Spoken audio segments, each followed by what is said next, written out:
जिस स्कूल ने government land इस्तेमाल कर रहा है तो उसको अगर 25% बच्चे अगर फ्री पढ़ाने पड़ते हैं वीकर सेक्शन के, तो इसमें तो कोई एतराज नहीं। वो गवर्नमेंट पे करे जिसकी अपनी लैंड है, जिसका अपना स्कूल है, अपनी लैंड पे उसने अपना इंफ्रास्ट्रक्चर डेवलप किया है, उसकी फीस तो गवर्नमेंट को रिफंड। राइट ऑफ एजुकेशन एक एक्ट पास हुआ 2009 में और वो इम्प्लीमेंट हुआ 2010 में। उसमें क्लियर कट ये लिखा हुआ था कि 25% बच्चे जो है हर स्कूल पढ़ाएगा वीकर सेक्शन के, लेकिन उसमें एक कंडीशन है कि उसकी जो फ़ी है वो गवर्नमेंट। स्टेट्स में ये अडॉप्ट हुआ है, वहाँ कंडीशन है कि बच्चे तो वो पढ़ा रहे हैं लेकिन गवर्नमेंट फ़ी रिफंड। नेता लोग अपनी नेतागिरी चमकाते हैं या कोई एक आध स्कूल गलती करता भी है तो एसोसिएशन, हमने भी ग्रीवेंसेस सेल से वो गवर्नमेंट ऑफ इंडिया ने नवोदय विद्यालय बनाए थे, उसमें नई रिक्रूटमेंट करनी थी, उसमें अच्छे टीचर्स लाने थे। अब गवर्नमेंट्स ने क्या किया कि अपने स्कूलों के टीचर वहाँ डीसी भी हम पे रूल कर रहे हैं, तहसीलदार भी हमारे स्कूलों में विजिट कर रहे हैं, तो हमें ये नहीं आज तक समझ आई कि हम अंडर किसके अंडर है।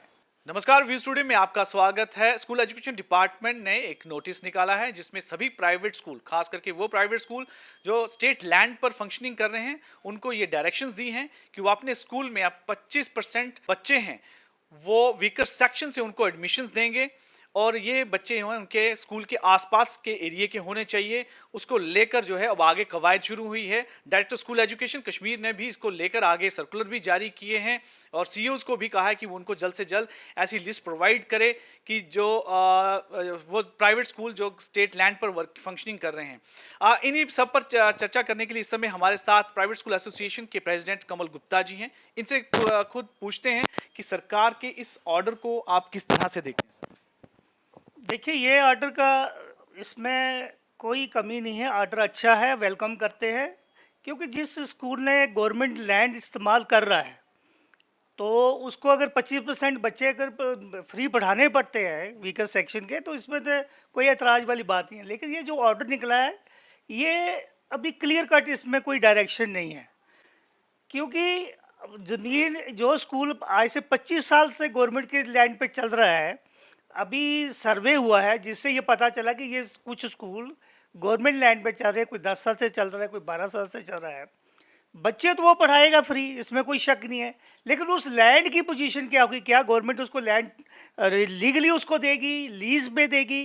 क्या होगा? ये ना हो जाए कि बच्चे तो वो फ्री पढ़ा दे लेकिन गवर्नमेंट उसको लैंड अगर लीगली नहीं देते तो कल गवर्नमेंट चेंज हो जाती है ना, तलवार पे उस पर तो लटकी रहेगी हमेशा। अगर गवर्नमेंट उसको ज़मीन दे देती है या उसको लीज़ कर देती है 99 ईयर्स की, तो फिर तो स्कूल को कोई ऑब्जेक्शन नहीं होना चाहिए। वो अगर जो गरीब बच्चों को पढ़ाना है तो लैंड इतनी कीमती लेने के बाद अगर पढ़ा रहा है तो स्कूल के लिए भी ठीक है और सोसाइटी के लिए भी ठीक है। लेकिन उसके साथ ही इस ऑर्डर के नीचे एक और भी बात लिखी हुई थी कि दूसरे भी जो प्राइवेट स्कूल हैं जो अनएडेड हैं उनको भी एक तरह से कहा गया है कि आप भी जो है अपनी रिस्पॉन्सिबिलिटी को समझें, जो आपकी सोशल रिस्पॉन्सिबिलिटी है उसके तहत जो है आप भी जो टोटल स्ट्रेंथ है उसके 25% आप भी वीकर सेक्शन के बच्चों को फ्री एजुकेशन दें। इस तरह ये वाले इस क्लॉज को आप कैसे? एक ये राइट ऑफ एजुकेशन एक एक्ट पास हुआ 2009 में और वो इम्प्लीमेंट हुआ 2010 में। उसमें क्लियर कट ये लिखा हुआ था कि 25% बच्चे जो है हर स्कूल पढ़ाएगा वीकर सेक्शन के, लेकिन उसमें एक कंडीशन है कि उसकी जो फ़ी है वो गवर्नमेंट पे करेगी। ये हमारे स्टेट में काफ़ी स्टेट ने उसको अडॉप्ट किया, काफ़ी स्टेट्स ने नहीं किया, तो हमारी स्टेट ने तो नहीं अभी तक अडॉप्ट किया था इसको। तो जिस स्टेट्स में ये अडॉप्ट हुआ है वहाँ कंडीशन है कि बच्चे तो वो पढ़ा रहे हैं लेकिन गवर्नमेंट फ़ी रिफंड नहीं कर रही। स्कूल प्रोटेस्ट भी कर रहे हैं कि हमें 4-4 साल हो गए बच्चों को पढ़ाते हुए लेकिन हमें फ़ी रिफंड नहीं हो रही। तो अगर ये रूल्स इम्प्लीमेंट करने हैं तो गवर्नमेंट को भी तो उस पर सोचना है कि हमारी रिस्पॉन्सिबिलिटी, स्कूल तो रिस्पॉन्सिबिलिटी निभाएगा लेकिन गवर्नमेंट की साइड में जो रिस्पॉन्सिबिलिटी है उसके लिए वो साइलेंट है। जब कानून ये बना है कि 25% बच्चे पढ़ाने हैं, उसकी जो फ़ी गवर्नमेंट करेगी पे, लेकिन गवर्नमेंट बच्चे तो दे ही रही है लेकिन फ़ी पे नहीं कर रही है, तो ये सिस्टम ऑलमोस्ट फेल हो जाएगा। मैं आपको एक एग्जांपल देता हूँ कि नवोदय विद्यालय जब खुले कितनी चर्चा थी, कितना लोगों को एक तो जोश आ गया, क्योंकि उसमें 75% जो बच्चे लेने थे रूरल एरिया के लेने थे, 25% बच्चे अर्बन के लिए। तो गवर्नमेंट की स्कीम ये थी कि जो रूरल में बच्चे रहते हैं उनको भी एक चांस मिले अच्छे स्कूल में पढ़ने का। लेकिन आज वो गवर्नमेंट स्कूल बन गए हैं, नवोदय की कोई क्रेज़ ही नहीं है, कोई बच्चा वहाँ जाके राजी ही नहीं है। पहले तो उसकी क्या वजह मानते हैं, मतलब क्या कारण? ये कि जिस ढंग से वो गवर्नमेंट ऑफ इंडिया ने नवोदय विद्यालय बनाए थे उसमें नई रिक्रूटमेंट करनी थी, उसमें अच्छे टीचर्स लाने थे। अब गवर्नमेंट्स ने क्या किया कि अपने स्कूलों के टीचर वहाँ ट्रांसफ़र कर दिए। ऑलरेडी गवर्नमेंट स्कूलों की हालत तो आपको पता ही है, तो वही टीचर वहाँ जब पढ़ाएंगे तो नेचुरली वो स्कूल फेल ही हो गए। तो अब कोई क्रेज़ ही नवोदय विद्यालय में कोई नहीं जा रहा। तो कोई भी स्कीम जो बनाई जाती है वो अच्छाई के लिए बनाई, इसमें कोई दो राय नहीं है। लेकिन प्राइवेट सेक्टर के साथ साथ गवर्नमेंट को भी तो स्ट्रिक्ट रहना चाहिए, उस रूल गवर्नमेंट को भी तो मानने चाहिए। हम पे तो वो लागू कर देंगे और हमें मानने पड़ते हैं क्योंकि हमें अफिलिएशन लेनी है, रिकग्निशन है। लेकिन गवर्नमेंट को कौन पूछेगा? जैसे बाकी स्टेट्स में स्कूल प्रोटेस्ट भी कर रहे हैं, भाई हमारी फ़ी लाखों के हिसाब से आपके पास है तो हमें रिलीज़ करो, पर नहीं रिलीज तो इसका मतलब ऑटोमेटिकली वो स्कीम फेल ही हो जाती है। देखिए, फीस फिक्सेशन कमेटी हमारे पर फिक्स हो चुकी है, उसके रिटायर्ड जस्टिस जो है उसका चेयरमैन है। हर स्कूल की फ़ी वो फिक्स कर रहे हैं और प्राइवेट स्कूल वही फ़ी चार्ज कर रहे हैं जो उसने फिक्स की है। हम देखिए, पहले एडमिशन फ़ी होती थी, उन्होंने कहा कि फ़ी एडमिशन फ़ी नहीं लेनी, तो कोई प्राइवेट स्कूल नहीं ले रहा है। एनुअल चार्जेस उन्होंने कहा लेने हैं तो हम लोग ले रहे हैं। ट्यूशन फ़ी हमारी वो फिक्स कर दी है। तो ये अप्रैल के महीने में आप अंदाज़ा लगाओ कि लाख से ऊपर बच्चे हमारे पास पढ़ रहे हैं। नेचुरली अगर लाख बच्चा पढ़ रहा है तो 50,000 तो पेरेंट्स भी होंगे। जो आप प्रोटेस्ट जब देखते हैं तो उसमें 10 या 12 लोग ही होते हैं और वही 12 लोग आगे प्रोटेस्ट हर जगह कर देते हैं। तो ऐसे ये सिर्फ कुछ नेता लोग अपनी नेतागिरी चमकाते हैं या कोई एक आध स्कूल गलती करता भी है तो एसोसिएशन हमने भी ग्रीवेंसेस सेल बनाया हुआ है। पेरेंट्स को अपील की है कि अगर कहीं आप देखते हो जाती हो रही है तो एसोसिएशन के पास आओ, हम लोग मिलके उनको बिठा के उसकी आपकी जो प्रॉब्लम्स है वो दूर करेंगे। या डायरेक्टर साहब ने भी ग्रीवेंसेस सेल बनाया, अब तो डीसी ने भी बना ली।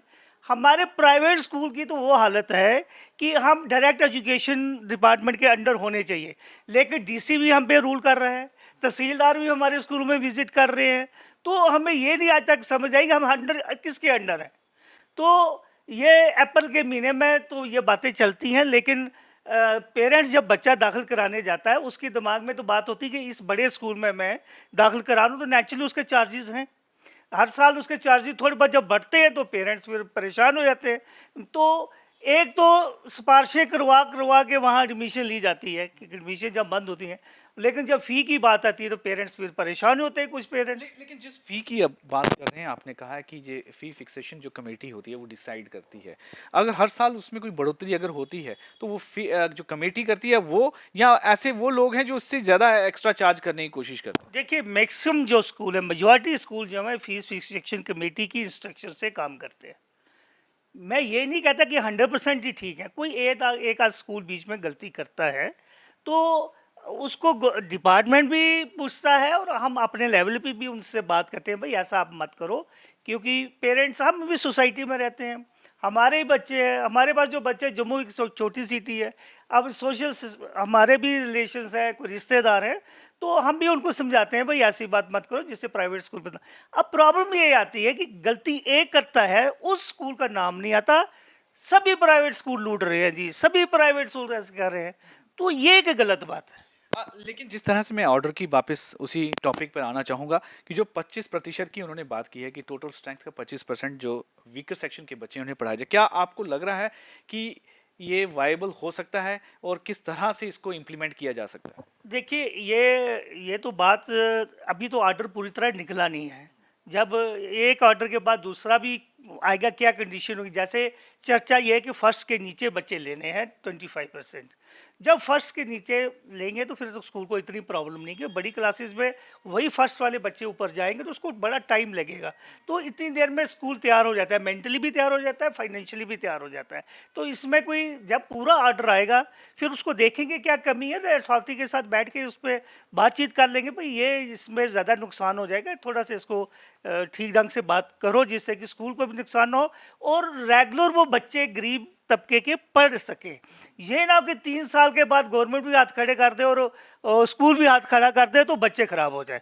तो उस जब पूरा ऑर्डर आएगा तो उसको देखेंगे, उसके बाद अथॉरिटी से बात करेंगे। लेकिन जैसे जिस तरह से आपने अभी कुछ देर पहले इस बारे में जिक्र किया कि जो वीकर सेक्शन के बच्चे जिन्हें पढ़ाने के लिए सरकार ने कहा है उनकी जो फी है वो अदा करे, क्या उस बात को लेकर आप कह रहे हैं कि वो चीज़ होनी चाहिए, या या वो प्राइवेट स्कूल की जो रिस्पॉन्सिबिलिटी उन्होंने फिक्स की है कि आप जो इनकम जनरेट करते हैं, अपनी प्रॉफिट कमाते हैं, उसमें से आप ये 25% की जो बच्चे हैं उनकी फ़ी आप दीजिए? नहीं ये 2 कैटेगरीज आ जाती हैं। फी वो गवर्नमेंट पे करे जिसकी अपनी लैंड है, जिसका अपना स्कूल है, अपनी लैंड पे उसने अपना इंफ्रास्ट्रक्चर डेवलप किया है, उसकी फ़ी तो गवर्नमेंट को रिफंड करनी चाहिए। और जिस स्कूल ने गवर्नमेंट की जगह ली हुई है तो वो तो क्लेम ही नहीं करेगा फीस, उसने जगह इतनी कॉस्टली ले ली है, वहाँ तो बच्चे फ्री पढ़ेंगे ना गवर्नमेंट देगी उसको। वो तो मैनेज स्कूल को ही करना पड़ेगा क्योंकि वो गवर्नमेंट की लैंड इस्तेमाल कर रहा है, तो उसका तो हक ही नहीं बनता गवर्नमेंट से पैसे मांगने का। तो ये 2 कैटेगरीज है। तो दोनों कैटेगरीज में हम लोग एग्रीड हैं कि जैसे हमारे स्कूल हैं, हमारी अपनी लैंड है, अगर हमें 25% बच्चे पढ़ाने हैं तो गवर्नमेंट को फ़ी रिफंड करनी पड़ेगी। अगर जिसने लैंड ली हुई है गवर्नमेंट की तो वो उसको खुद मैनेज करना पड़ेगा, गवर्नमेंट उसको कोई पैसा नहीं देगी, उसके लिए हम बिल्कुल नहीं फाइट करेंगे। बहुत बहुत धन्यवाद। Thank you very much. तो जैसे अभी आपने सुना कि कमल गुप्ता जी ने कहा है कि इस ऑर्डर के तहत जो भी इंस्ट्रक्शंस दी गई हैं उनमें इनको किसी भी तरह की कोई दिक्कत नहीं है, बशर्ते कि जो कुछ इसे क्लैरिटी में अभी लाना पड़ेगा। जो प्राइवेट स्कूल स्टेट लैंड पर फंक्शनिंग कर रहे हैं उन्हें तो बच्चों की फ़ी खुद से ही बियर करनी पड़ेगी, क्योंकि उनकी रिस्पॉन्सिबिलिटी बनती है कि वो स्टेट लैंड पर फंक्शनिंग कर रहे हैं। लेकिन ऐसे प्राइवेट स्कूल जो अपनी जगहों पर अभी अपनी जगह हैं, उनकी अपनी प्राइवेट लैंड है, उस पर फंक्शनिंग कर रहे हैं, उसके लिए तो सरकार को जो है खुद पे करना चाहिए, ताकि उनकी भी सर्वाइवल का इशू है और इसमें भी किसी तरह की समस्या नहीं आनी चाहिए। हालांकि उन्होंने इसे इनिशिएटिव को बिल्कुल सही माना है कि एक अच्छा इनिशिएटिव है। वीकर सेक्शन के बच्चों को भी मौका मिलना चाहिए कि प्राइवेट स्कूल अच्छे अच्छे स्कूलों में पढ़ने का उनको मौका मिले।